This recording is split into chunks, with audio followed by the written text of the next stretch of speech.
Die Simultansau, Untertitel Der Pelzerwoi als Friedensstifter von Karl Raeder.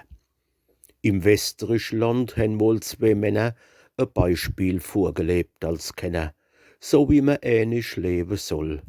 Schön, friedlich, ohne Neid und Groll. In Gnatzelbach, das Dorf ist fingiert, da han zwei Pfarrer mal amtiert. Der eine, der war katholisch selig, der andere, der war evangelisch. Trotzdem han die im Nebenstibbel, im Gasthaus zu de blaue Zwiebel, friedlich ihr Käsebrot achielt und ähnlich Schach und Schofkopf gespielt. Und han sich liebreich zusammengefunden und han verloren und gewonnen. Und unsern gute Pelzerwoi war er in Kontakt beim Stell dich ein. So hocken sie in den Nebenstub, mal friedlich bei de Metzelsupp und delen schä mit Hochgenuss beim Wildfleisch, Schwänzel, Ohr und Schnuss und brochten froh in Seeleruh, mit dergem er Fronhofen noch zu.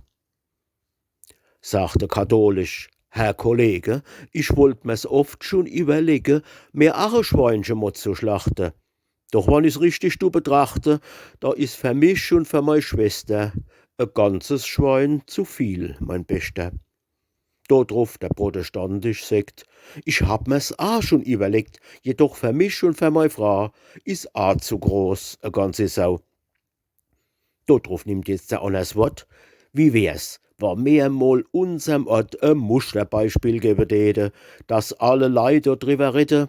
Es wär vielleicht nicht zu verachten, war mehr ein Schwein miteinander schlachte. Und kurz drauf haben sie's auch gemacht. Und henne Wutz miteinander geschlacht und alles brüderlich gedeelt. Und alle Leute haben's stolz verzählt und haben sich ohne Streit und Brumme ein Beispiel an den Herren genommen. Und rund hat man im Pelzerland die Simultansau stolz genannt.